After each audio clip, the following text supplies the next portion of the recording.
Hello students, welcome to Teach Tech Commerce. मैं हूं अंबिका सिंह, आप सभी के अपनी अकाउंट्स एजुकेटर। सबसे पहले तो मैं आप सभी स्टूडेंट्स का बहुत बहुत स्वागत करती हूँ आपके अपने favourite channel Teach Tech Commerce पर। भाई साहब कैसे हो आप लोग? सबसे पहले तो बताओ। आई होप आप सभी बढ़िया होंगे, बढ़िया से आपने अपनी पढ़ाई लिखाई भाई चालू कर दी होगी। सभी स्टूडेंट्स बढ़िया होंगे, ये मैं उम्मीद करती हूँ। ठीक है, तो भाई आइए, आज मैं आप लोगों के लिए एक बहुत ही अच्छा वीडियो लेकर आई हूँ, एक बहुत ही अच्छी क्लास लेकर आई हूँ, जिसमें हम लोग एक ऐसा टॉपिक पढ़ने वाले हैं जिसमें बहुत स्टूडेंट्स को कंफ्यूजन होती है। भैया मुझे भी होती थी जब मैं 12th में थी, इसलिए मैंने सोचा कि आपके लिए वो कंफ्यूजन आपको ना हो, इसलिए मैं एक ऐसा वीडियो, एक ऐसी क्लास लेकर आऊं जिसमें आपका सबसे बड़ा जो कंफ्यूजन होता है या जो डाउट होता है वो क्लियर हो सके, है ना। तो बेटा क्या है वो डाउट, क्या है वो कंफ्यूजन जो मैं आज आपको यहाँ पर बढ़िया तरीके से क्लियर करने वाली हूँ। तो सबसे पहले तो बेटा वीडियो को लाइक और शेयर जरूर कर देना, बहुत ही इंपॉर्टेंट चीज मैं आपको बताने वाली हूँ, और अपने दोस्तों को भी शेयर कर देना, ठीक है।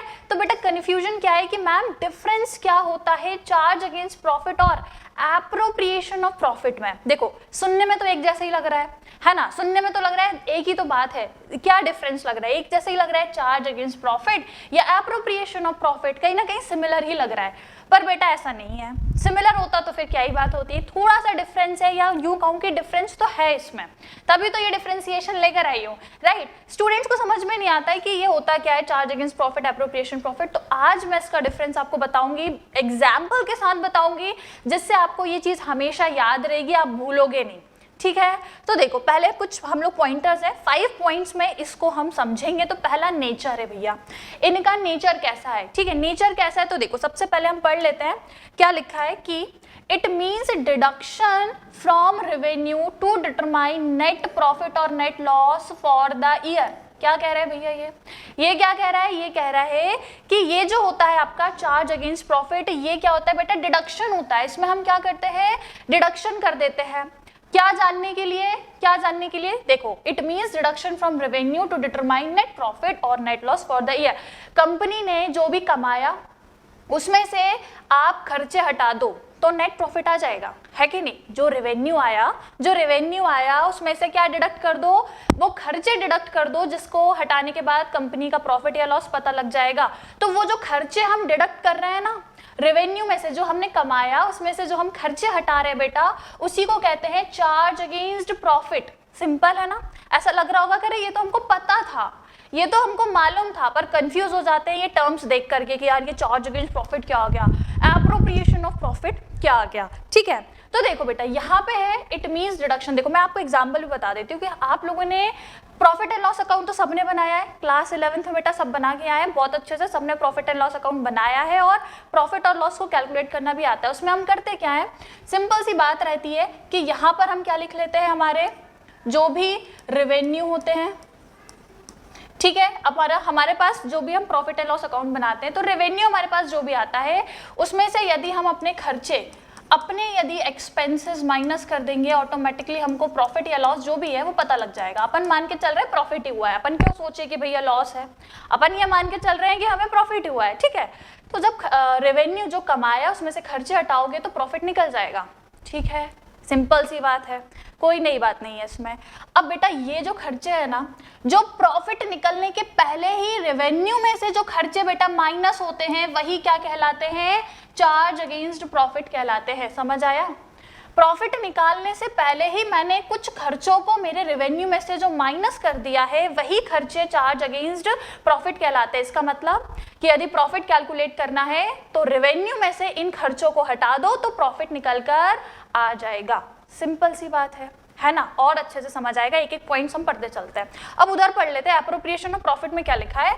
It means distribution of net profit for the year among partners under different head as per partnership deed. बेटा इसका मतलब ये हो गया कि अब जो ये प्रॉफिट निकला है, अब देखो हम यहाँ पर अकाउंटिंग अभी जो पढ़ रहे हैं वो पार्टनरशिप के लिए पढ़ रहे हैं, स्टार्टिंग के चैप्टर्स हमारे पूरे पार्टनरशिप के ही है, ठीक है। तो अब बेटा ये जो प्रॉफिट आया ना, इसको क्या करना पड़ता है, पार्टनर्स में, भाई साहब पार्टनर्स में डिस्ट्रीब्यूट, जितने भी, मान लो 3 पार्टनर्स हैं ए, बी एंड सी, तो भाई साहब 3 यदि पार्टनर्स हैं तो तीनों में उस प्रॉफिट को बांटना क्या कहलाता है? एप्रोप्रिएशन ऑफ प्रॉफिट, कि भाई साहब प्रॉफिट तो मिल गया, ठीक है प्रॉफिट तो मिल गया, अब उस प्रॉफिट को जिस तरीके से डिस्ट्रीब्यूट किया जाएगा वो कहलाता है एप्रोप्रिएशन ऑफ प्रॉफिट। समझ आया? एक बार और रीड करते हैं। It means distribution of profit for the year among partners under different heads as per partnership deed. अब ऐसे ही हम पूरा का पूरा प्रॉफिट नहीं दे देते, उसमें से भी जो भी प्रॉफिट आया बेटा उसमें से भी सबसे पहले हम मान लो अगर इंटरेस्ट ऑन कैपिटल दे रहे हैं तो वो जाएगा, किसी पार्टनर को भाई साहब सैलरी दे रहे हो वो चली जाएगी, ठीक है। तो इस तरीके से चीजें क्या होती हैं, जाती हैं। कब? जब प्रॉफिट होता है। समझ आया? खर्चा तो ये भी है, बिजनेस के लिए खर्चा तो ये भी है और बिजनेस के लिए खर्चा तो ये भी है, दोनों ही खर्चे हैं भाई। अगर आपकी पार्टनरशिप फर्म है, उस फर्म के नजरिए से, उस बिजनेस के नजरिए से देखोगे तो ये दोनों ही खर्चे हैं ना भाई। बिजनेस को तो खर्चे एक्सपेंसेस भी पे करना है और पार्टनर को इंटरेस्ट ऑन कैपिटल भी देना है भैया, सैलरी भी देनी है, मान लो कोई कमीशन है तो भाई साहब वो भी देना है। तो खर्चे तो ये सभी हैं, पर दोनों खर्चों में डिफरेंस है, या हम ये कह सकते हैं कि दोनों खर्चे अलग अलग प्रकार के हैं। एक खर्चा ऐसे हैं या एक एक्सपेंसेस ऐसे हैं जो प्रॉफिट निकलने के पहले ही माइनस हो जाते हैं, उसके बाद हमें प्रॉफिट मिलता है, और कुछ खर्चे ऐसे हैं कि जो प्रॉफिट निकल जाता है उसके बाद हम करते हैं। समझ आ गया? तो जो प्रॉफिट निकलने के पहले के खर्चे हो रहे हैं बेटा वो आपके क्या है, चार्ज अगेंस्ट प्रॉफिट हैं। और जो प्रॉफिट निकलने के बाद आप खर्चे कर रहे हो, जैसे कि इंटरेस्ट ऑन कैपिटल दे रहे हो अपने पार्टनर को सैलरी दे रहे हो, कमीशन दे रहे हो, तो ये प्रॉफिट निकलने के बाद आप कर रहे हो, तो वो आपके एप्रोप्रिएशन ऑफ प्रॉफिट कहलाएंगे। भाई साहब बात समझ आ गई कि नहीं आ गई? क्लियर हो गया कि नहीं हो गया? सिंपल सी बात है ये, ठीक है। लेकिन एक चीज ध्यान रखना, ये एक्सपेंसेस तो भाई साहब देने ही देने हैं, देने ही देने हैं, चाहे आपको प्रॉफिट है लॉस है डजंट मैटर्स, ये एक्सपेंस तो देने ही पड़ेंगे भाई, कुछ नहीं हो सकता, ये तो देने ही है। परंतु ये जो खर्चे है बेटा ये केवल जब ही होंगे जब प्रॉफिट होगा। अब मैडम यदि लॉस हो गया तो क्या करेगा बिजनेस? भाई लॉस भी हो सकता है, वो तो दोनों बातें रहती हैं, प्रॉफिट एंड लॉस के इक्वल चांसेस होते हैं। तो यदि लॉस हो गया तो ये खर्चे नहीं हो पाएंगे, ये पॉसिबल ही नहीं है, फिर ये आप चीजें नहीं पे कर पाओगे। लेकिन यदि लॉस हो गया तो ये एक्सपेंसेस तो पे करने ही पड़ेंगे। समझ आ गया? मैं आपको एग्जाम्पल से भी बताऊंगी, एक एक लाइन हम समझते चलते। तो ये नेचर हो गया, इनका नेचर कैसा हो गया, पहला हमने देख लिया कि भाई साहब ये जो चार्ज अगेंस्ट प्रॉफिट होते हैं ये ऐसे खर्चे हैं जो प्रॉफिट निकलने के पहले ही रेवेन्यू में से माइनस हो जाते हैं। जो भी बिजनेस ने कमाया उसमें से उसके खर्चे हटा दिए तो प्रॉफिट निकल गया। तो वो जो खर्चे रेवेन्यू में से हटा दिया आपने प्रॉफिट निकालने के लिए, वो खर्चे आपके बेटा चार्ज अगेंस्ट प्रॉफिट होते हैं। और प्रॉफिट निकालने के बाद आपने जो खर्चा किया वो आपके खर्चे एप्रोप्रिएशन ऑफ प्रॉफिट कहलाते हैं। अब इसको हम लोग अगर वर्ड से देखें तो समझ में आ रहा है ना कि चार्ज अगेंस्ट प्रॉफिट मतलब प्रॉफिट निकलने के पहले ही वो चीजें चार्ज करी जा रही हैं, प्रॉफिट निकलने के पहले ही वो चीजें माइनस हो ही जा रही हैं, ठीक है। और एप्रोप्रिएशन ऑफ प्रॉफिट मतलब जब प्रॉफिट आ गया तब उसका एप्रोप्रिएशन करना, जब प्रॉफिट निकल गया तब ये सारी चीजों का डिस्ट्रीब्यूशन करना। समझ आ गई बात? पहला पॉइंट था। अब दूसरा देखो भैया, दूसरा दिया है व्हेन मेड। अब ये व्हेन मेड मतलब क्या होता है कि कब ये चीजें करी जाती हैं, कब हम करेंगे, चार्ज अगेंस्ट प्रॉफिट कब करेंगे और एप्रोप्रिएशन ऑफ प्रॉफिट कब करेंगे। तो भाई देखो क्या लिखा है यहाँ पे, सबसे पहला अगर देखें चार्ज अगेंस्ट प्रॉफिट में तो वो कह रहा है in the event of loss also expenses that are charge on profit are accounted. समझ आया क्या लिखा है? अभी जो बात मैंने जस्ट अभी बताई आपको वही लिखी हुई है कि यदि बेटा लॉस भी हो गया है ना बिजनेस को तो भी ये खर्चे तो देने ही पड़ते हैं भैया, मना नहीं कर सकते आप, है ना। जो ये खर्चे है ना बेटा, यदि लॉस है प्रॉफिट है कोई मैटर नहीं करता, ये तो देने ही पड़ेंगे। कुछ एग्जांपल दे दूं तो अच्छे से समझ में आ जाएगा। जैसे मान लो वो खर्चे हो गए आपके, सपोज कर लीजिए आप वो खर्चे हो गए रेंट देना, ठीक है भैया, घर का किराया, या अब घर की बात छोड़ो बिजनेस कर रहे हैं तो जो जिस बिल्डिंग में आपका बिजनेस है उस बिल्डिंग का रेंट देना तो कंपलसरी है कि नहीं है।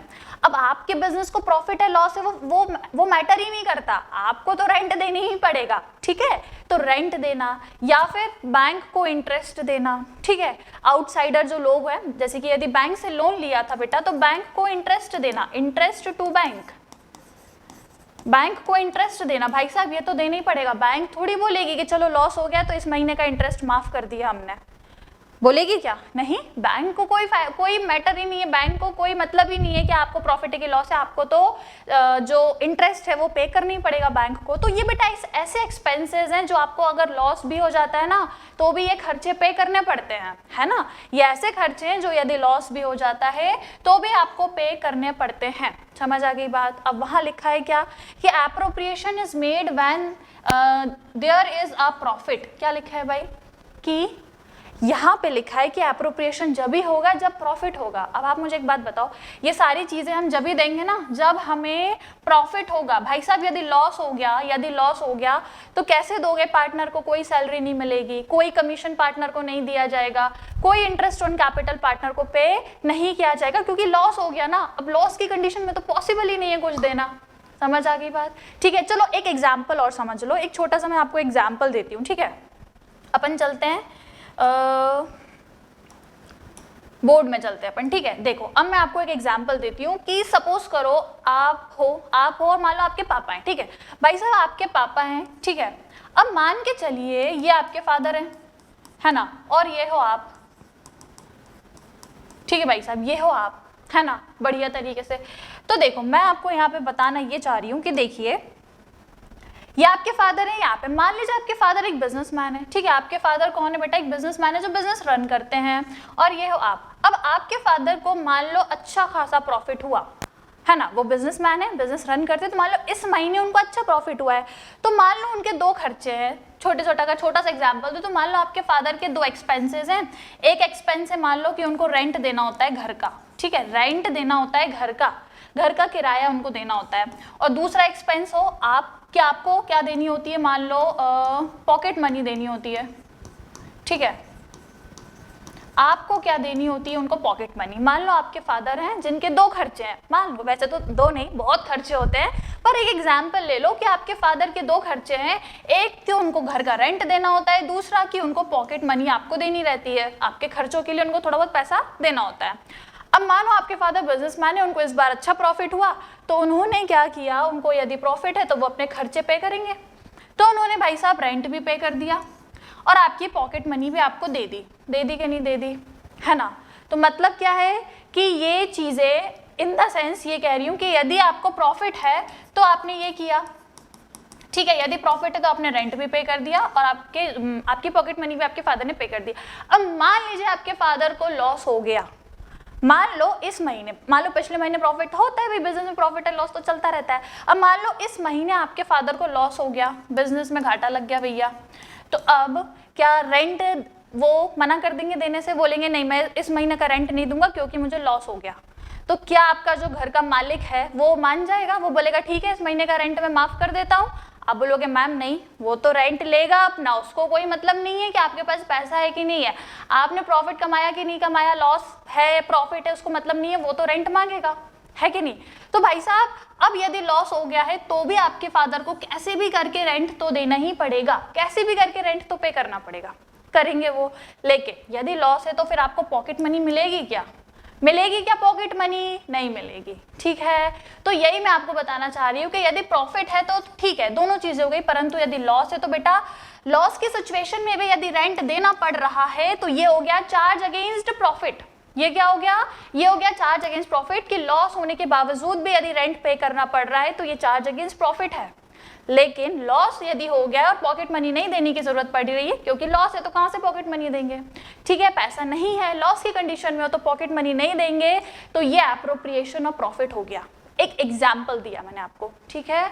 लॉस के बावजूद भी जो खर्चे पे करने पड़ते हैं वो चार्ज अगेंस्ट प्रॉफिट कहलाते हैं, और लॉस यदि है और कुछ खर्चे ऐसे हैं जो लॉस की कंडीशन में नहीं देने, जैसे कि पॉकेट मनी नहीं देंगे, तो ये हो गया एप्रोप्रिएशन ऑफ प्रॉफिट। बेटा पॉकेट मनी जब ही मिलेगी जब पापा को प्रॉफिट होगा, अगर पापा को लॉस हो गया है तो पापा आपको पॉकेट मनी नहीं देने वाले। समझ गए कि नहीं समझ गए बेटा? क्लियर हो गया है सभी को, राइट। तो ये हमारा सेकेंड पॉइंट था। अब आ जाओ तीसरे पे, recording. Now it is debited to profit and loss account. अब आपको पता ही है क्लास 11th में सबने प्रॉफिट एंड लॉस अकाउंट बनाया है, और आपको पता ही है कि जो प्रॉफिट एंड लॉस अकाउंट हम बनाते हैं बेटा, उसमें हम यहाँ पे डेबिट साइड पे सारे के सारे एक्सपेंसेस लिखते हैं, क्रेडिट साइड पे सारे के सारे रेवेन्यू या इनकम लिखते हैं। तो जाहिर सी बात है भैया, अब ये ऐसे खर्चे हैं जिन्हें आप प्रॉफिट निकालने से पहले ही माइनस कर देते हो रेवेन्यू में से, तो वो सारे एक्सपेंसेस हम डेबिट में लिखते हैं बेटा, ठीक है। तो ये बस वही लिखा है कि इसको हम डेबिट में रिकॉर्ड करते हैं अपने प्रॉफिट एंड लॉस अकाउंट के। क्लियर, सिंपल सी बात है। यहाँ देखो, it is debited to profit and loss appropriation account. अब है तो ये भी खर्चे, परंतु बेटा ये प्रॉफिट होने के बाद के खर्चे हैं। अगर लॉस होगा तो ये खर्चे भी नहीं आएंगे आपके, अगर प्रॉफिट होगा तो ये खर्चे होंगे। दैट इज वाई इनको कहाँ लिखेंगे बेटा, profit and loss appropriation account के डेबिट साइड पे, यहाँ पे इनको लिखेंगे। डेबिट साइड पे ये वाले खर्चे आएंगे और प्रॉफिट एंड लॉस अकाउंट के डेबिट साइड पे ये खर्चे आएंगे। नाम में छोटा सा ही फर्क है बस, ये प्रॉफिट एंड लॉस अकाउंट है, ये profit and loss appropriation account है। क्लियर हो गया। अगला देखें, fourth, priority. So it is done before appropriation of profit. बेटा जाहिर सी बात है, मैंने अभी जस्ट आपको बताया कि आपके फादर पहले आपको पॉकेट मनी देंगे कि पहले घर का रेंट देंगे। आप बोलोगे मैम पहले रेंट देना जरूरी है, पॉकेट मनी तो क्या है, वो तो घर की बात है, वो तो कम ज्यादा भी चल जाएगी, पर रेंट तो देना पड़ेगा, राइट। तो बेटा ये जो खर्चे हैं वो प्रायोरिटी होते हैं, पहले होते हैं। प्रॉफिट तो बाद में अप्रोप्रिएट होता है, प्रॉफिट निकलने के बाद के खर्चे वो बाद में होते हैं, पहले ये वाले खर्चे होते हैं। कौन से? ये वाले एक्सपेंसेस, जैसे रेंट देना, बैंक को इंटरेस्ट देना, ये सारी चीजें। तो जब प्रॉफिट बटेगा उससे पहले ही ये खर्चे हो जाएंगे। प्रॉफिट बाद में बटेगा, उससे पहले ये खर्चे हो जाते हैं, जिनको हम बोलते हैं क्या, ये बिफोर हो गए, मतलब एप्रोप्रिएशन ऑफ प्रॉफिट। प्रॉफिट को डिस्ट्रीब्यूट करने के पहले ही ये खर्चे हमको पे करने पड़ते हैं, उसके बाद प्रॉफिट आता है। मैंने बताया ना, रेवेन्यू में से ये एक्सपेंस माइनस करोगे तब जाकर के प्रॉफिट आएगा। क्लियर। अगला देखो क्या लिखा है, it is done after accounting of all charges. तो बेटा एप्रोप्रिएशन ऑफ प्रॉफिट मतलब प्रॉफिट कब डिस्ट्रीब्यूट होगा, है ना। कैसे डिस्ट्रीब्यूट हो रहा है, मान लो आप अपने पार्टनर को इंटरेस्ट ऑन कैपिटल दे रहे हो, एक तरीके से प्रॉफिट निकलने के बाद ही तो ये चीजें हो रही है, तो कहीं ना कहीं पार्टनर्स को प्रॉफिट का हिस्सा तो मिल रहा है। किसके रूप में मिल रहा है? इंटरेस्ट ऑन कैपिटल के रूप में उसको वो प्रॉफिट का हिस्सा मिल रहा है। सैलरी के रूप में भी मिल सकता है, कमीशन या कोई अदर काइंड ऑफ रेम्यूनरेशन के फॉर्म में प्रॉफिट का हिस्सा पार्टनर्स को दिया जाता है। समझ गए। तो बेटा वो कब होगा, जब ये सारे एक्सपेंसेस चार्ज हो जाएंगे, उसके बाद जब प्रॉफिट आएगा बचा हुआ, उस बचे हुए प्रॉफिट में से हम ये सारी चीजें पार्टनर्स को देते हैं।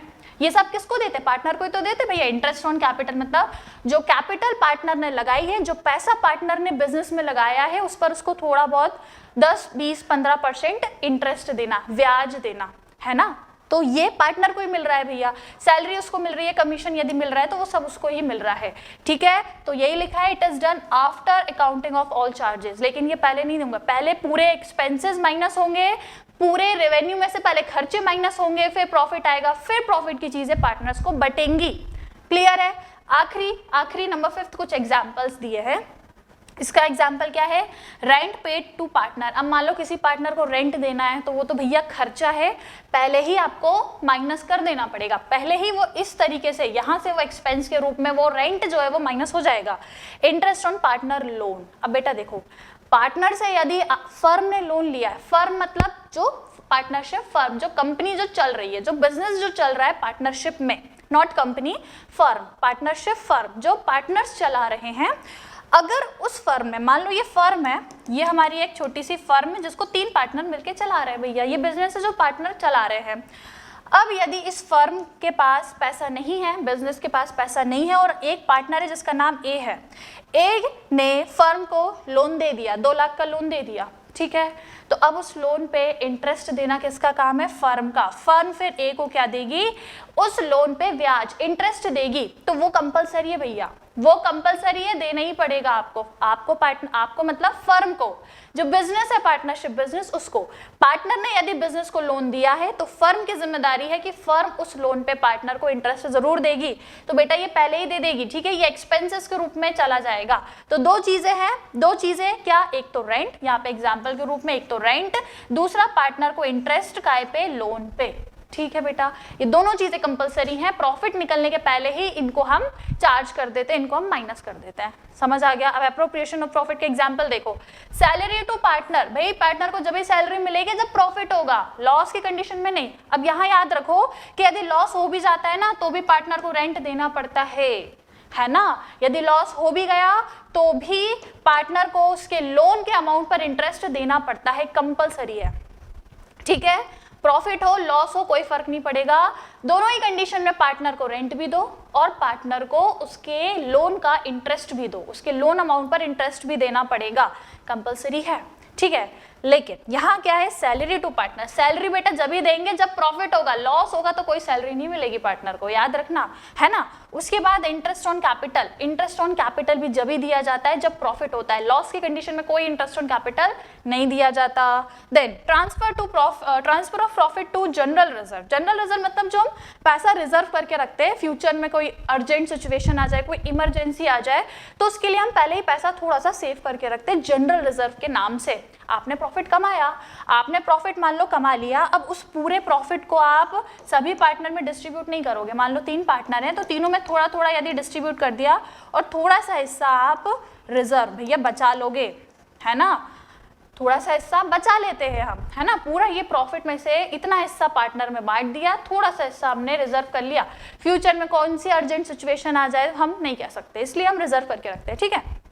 तो यदि प्रॉफिट का कुछ हिस्सा रिजर्व में कर रहे हो तो वो जब भी करोगे ना जब प्रॉफिट होगा। अब यदि लॉस हो गया तो क्या बचाओगे, क्या हाथ में जब कुछ नहीं आया तो बचा के क्या रखोगे, है कि नहीं। तो बेटा रिजर्व में भी प्रॉफिट जब ही ट्रांसफर होता है जब हमें प्रॉफिट होता है ना, प्रॉफिट नहीं होगा तो कोई रिजर्व ही नहीं बनेगा। क्लियर हुआ कि नहीं हुआ बेटा, सभी को समझ आया। ये एक बहुत बड़ी कंफ्यूजन रहती है, हम क्या रटने की कोशिश करते हैं, रटना इज नॉट अ सोल्यूशन, रटो मत, समझो, है ना। आई होप बेटा अब आपको चीजें क्लियर हो गई होंगी। कोई भी आपसे अब सवाल आ जाएगा ना यदि चार्ज अगेंस्ट प्रॉफिट और ये एप्रोप्रिएशन ऑफ प्रॉफिट का, तो आई होप आप आंसर कर लोगे कि नहीं, समझ आ गया, कोई दिक्कत कोई परेशानी कोई डाउट तो नहीं है। आई होप क्लियर हो गई होंगी सारी चीजें, क्लियर सभी को। तो चलिए बेटा ये आज हमारी छोटा सा हमारा एक सेशन था, छोटी सी हमने क्लास ली जिसमें हमने इन दोनों के बीच में क्या डिफरेंस है, क्या मीनिंग है उसको हमने समझा। आई होप आप लोगों को क्लियर हो गया होगा। तो लाइक और शेयर जरूर कर दीजिएगा और चैनल को जरूर सब्सक्राइब करना भूलना नहीं, क्योंकि और भी हम सारी चीज़ों को डिस्कस करेंगे, सारे के सारे टॉपिक्स हम लोग डिस्कस करेंगे। तो बस उसके लिए चैनल से जुड़ना है तो सब्सक्राइब जरूर कर लीजिएगा। बाकी फिर हम लोग नेक्स्ट जो भी हमारी क्लास रहेगी उसमें हम मिलेंगे। ऑलराइट, तो चलिए ये हो गया हमारा टॉपिक आज का कवर। तो चलिए भाई इसको कर देते हैं हम क्लियर। ऑलराइट, चलिए स्टूडेंट्स यदि वीडियो पसंद आया तो लाइक शेयर करना। नेक्स्ट वीडियो में फिर मिलेंगे। Till that take care, bye bye and keep learning.